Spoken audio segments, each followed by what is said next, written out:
Friends, good morning. आज हम लोग 8 और 9 फरवरी 2026 के करंट अफेयर्स डिस्कस करेंगे।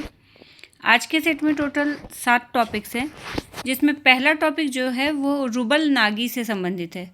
तो रुबल नागी एक भारतीय शिक्षिका हैं जिन्होंने विश्व सरकार शिखर सम्मेलन में वैश्विक शिक्षक पुरस्कार 2026 जीता है। उन्हें यह पुरस्कार कब मिला है? तो उन्हें GEMS एजुकेशन द्वारा अपने 10वें संस्करण में प्रदान किया गया है ये पुरस्कार, और ये एक $1 मिलियन का पुरस्कार है, जिसे दुबई के क्राउन प्रिंस शेख हमदान बिन मोहम्मद बिन राशिद अल मक्तूम ने उन्हें प्रदान किया है। तो ये पुरस्कार उन्हें किसके द्वारा प्रदान किया गया? तो दुबई के क्राउन प्रिंस द्वारा। नागी को ये पुरस्कार किस लिए मिला है?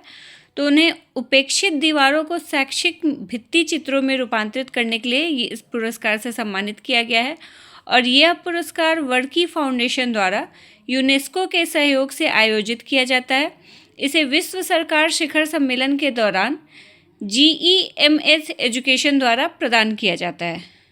तो अगर क्वेश्चन है कि वैश्विक शिक्षक पुरस्कार 2026 से किसे सम्मानित किया गया है, तो रुबल नागी। नेक्स्ट टॉपिक आंध्र प्रदेश से संबंधित है। तो 7 फरवरी 2026 को आंध्र प्रदेश सरकार ने अमरावती क्वांटम वैली यानी कि AQV का औपचारिक शिलान्यास किया है। ये क्या है? तो ये एक पहल है जो आंध्र प्रदेश की ज्ञान आधारित अर्थव्यवस्था और गहन प्रौद्योगिकी में अग्रणी बनने की महत्वाकांक्षा को दर्शाता है। किसके महत्वाकांक्षा को? तो आंध्र प्रदेश के। अमरावती में इस समारोह का नेतृत्व मुख्यमंत्री N चंद्रबाबू नायडू ने किया। इस परियोजना का उद्देश्य क्या है?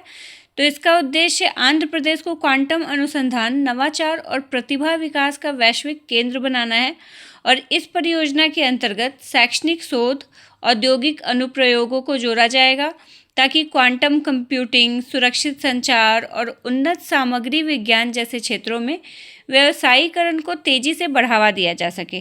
तो इस उद्देश्य से ये अमरावती क्वांटम वैली प्रोजेक्ट शुरू किया गया है, और इस परियोजना के अंतर्गत कई संस्थान भी स्थापित किए जाएंगे, जैसे IBM TCS quantum innovation centre, quantum talent hub, SRM विश्वविद्यालय द्वारा क्वांटम रेफरेंस सुविधा।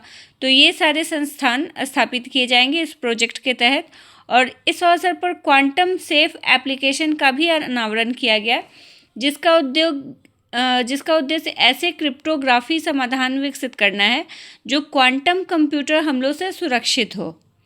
तो क्वांटम वैली प्रोजेक्ट के साथ साथ ये क्वांटम सेफ एप्लीकेशन भी लॉन्च किया गया है। ये आंध्र प्रदेश में लॉन्च किया गया है। नेक्स्ट टॉपिक गोवा से संबंधित है। तो गोवा ने भारत के दूसरे राज्य के रूप में राज्य स्तरीय पक्षी एटलस प्रकाशित किया है। ठीक है, तो इससे पहले किस राज्य ने पक्षी एटलस प्रकाशित किया था? तो केरल ने। 7 फरवरी 2026 को गोवा ने 9वें बर्ड फेस्टिवल ऑफ गोवा में बर्ड एटलस ऑफ गोवा का लोकार्पण किया है, और इसके बाद गोवा केरल के बाद ऐसा करने वाला दूसरा राज्य बन गया है जिसने पूर्ण राज्य स्तरीय बर्ड एटलस प्रकाशित किया है। ये एटलस जो है ये पूरे राज्य में पक्षियों की उपस्थिति और वितरण का संगठित और स्थानिक मानचित्रण प्रस्तुत करता है, जो दीर्घकालिक परिस्थितिकी निगरानी और संरक्षण योजना में सहायक सिद्ध होगा। मतलब इसमें पूरे राज्य की बर्ड्स का डिटेल एक जगह पे अवेलेबल होगा। 9वां पक्षी महोत्सव जो है गोवा के वलपोई में आयोजित हुआ, जिसकी थीम थी मैजेस्टिक महादेई। महादेई एक नदी है गोवा की, तो उसी के ये थीम था मैजेस्टिक महादेई, जिससे महादेई नदी घाटी की जैव विविधता पर ध्यान केंद्रित किया जा सके। इस उद्देश्य से ये थीम रखा गया है। और एटलस के साथ साथ एक प्रमुख प्रकाशन birds of Goa Konkani nomenclature Olakh Sukannyanchi ये भी जारी किया गया। तो birds of Goa Konkani nomenclature Olakh Sukannyanchi भी जारी किया गया। इसमें क्या होगा? तो इसमें गोवा में पाए जाने वाले सभी पक्षियों के कोंकणी नामों का दस्तावेजीकरण किया गया है। ये जो प्रकाशन है इसमें गोवा के सभी पक्षियों के कोंकणी नामों का दस्तावेजीकरण किया गया है। और इसको लॉन्च करने का क्या उद्देश्य है, तो स्थानीय समुदायों को पक्षी संरक्षण में जोड़ना और वैज्ञानिक जानकारी को स्थानीय भाषाओं के माध्यम से सरल और सुलभ बनाना।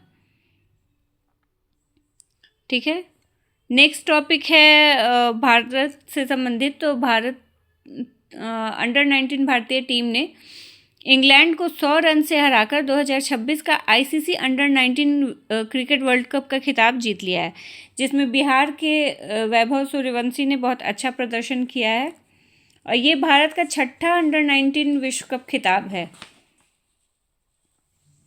भारत ने 50 ओवर में 9 विकेट पर 411 रन बनाए थे और इस पारी में सबसे बड़ी जो खासियत रही वो 14 वर्षीय वैभव सूर्यवंशी की बल्लेबाजी रही, जिन्होंने मात्र 80 बॉलों में 175 रनों की पारी खेली।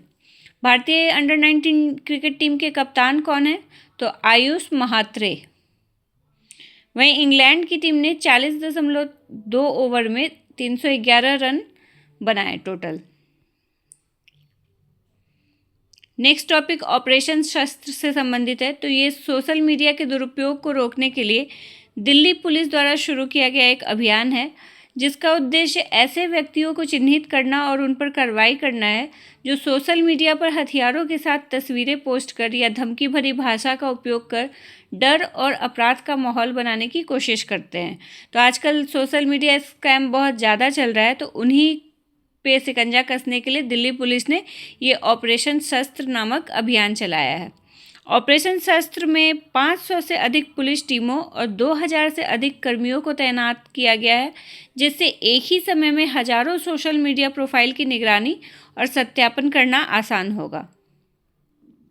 तो ऑपरेशन शस्त्र किसके द्वारा शुरू किया गया है, तो दिल्ली पुलिस के द्वारा। नेक्स्ट टॉपिक प्रधानमंत्री के प्रमुख कार्यक्रम परीक्षा पे चर्चा से संबंधित है। तो प्रधानमंत्री नरेंद्र मोदी ने 6 फरवरी 2026 को परीक्षा पे चर्चा कार्यक्रम के दौरान 4.5 करोड़ छात्रों और शिक्षकों तथा अभिभावकों से संवाद किया।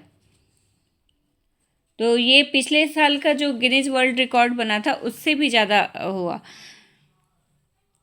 नई दिल्ली के भारत मंडपम में आयोजित इस 9वें संस्करण का फोकस परीक्षा तनाव को कम करने, आत्मविश्वास बढ़ाने और जिज्ञासा को प्रोत्साहित करने पर रहा, ताकि भारत में एग्जाम वॉरियर्स सशक्त बन सके। जो बच्चे परीक्षा देते हैं वो सशक्त बन सके। परीक्षा पे चर्चा है क्या, तो ये एक वार्षिक संवाद कार्यक्रम है जिसकी शुरुआत वर्ष 2018 में हुई थी और इसमें प्रधानमंत्री सीधे छात्रों से बातचीत कर परीक्षा से जुड़े तनाव, चिंता और दबाव पर मार्गदर्शन देते हैं। और इस कार्यक्रम का उद्देश्य यही है कि असफलता के भय को तोड़ा जाए और सीखने, आत्मविश्वास और भावनात्मक स्वास्थ्य पर ध्यान केंद्रित किया जाए। आधिकारिक आंकड़ों के अनुसार 2026 संस्करण में माईगोव पोर्टल पर 4.19 करोड़ से अधिक छात्र और 24.84 लाख शिक्षक पंजीकृत हुए, जो पिछले वर्ष के 3.53 करोड़ के गिनीज वर्ल्ड रिकॉर्ड से भी अधिक हैं। तो पिछले साल ही गिनीज वर्ल्ड रिकॉर्ड बना लिया था इस कार्यक्रम में, लेकिन इस बार तो उससे भी ज़्यादा नामांकन हुए हैं। तो कार्यक्रम का सीधा प्रसारण दूरदर्शन, डिजिटल प्लेटफॉर्म और सोशल मीडिया पर हुआ, जिससे दूर दराज के क्षेत्रों तक भी पहुंच बन सके। नेक्स्ट और लास्ट टॉपिक है हमारा रक्षा क्षेत्र से संबंधित। तो भारत ने उड़ीसा के चांदीपुर स्थित इंटीग्रेटेड टेस्ट रेंज से अग्नि 3 मध्यम दूरी की बैलिस्टिक मिसाइल का सफल परीक्षण किया है। अब अग्नि 3 मिसाइल की प्रणाली के बारे में देख लेते हैं। तो ये डीआरडीओ द्वारा विकसित की गई एक न्यूक्लियर क्षमता वाली इंटरमीडिएट रेंज बैलिस्टिक मिसाइल है, जो 2 चरणों वाली ठोस ईंधन से चलती है। इसकी मारक क्षमता कितनी है, तो इसकी मारक क्षमता 3000 से 3500 किलोमीटर है। ये मध्यम दूरी की बैलिस्टिक मिसाइल है और यह पारंपरिक और परमाणु दोनों प्रकार के वारहेड ले जाने में सक्षम है। अग्नि 3 का जो ये परीक्षण है ये किसकी निगरानी में हुआ, तो रणनीतिक बल कमान यानी कि स्ट्रेटेजिक फोर्सेस कमांड, जो भारत की परमाणु परिसंपत्तियों का प्रबंधन करती है, उसी की निगरानी में ये परीक्षण किया गया अग्नि 3 का। तो ये हमारे आज के टॉपिक्स थे। मिलते हैं नेक्स्ट डे। Thank you.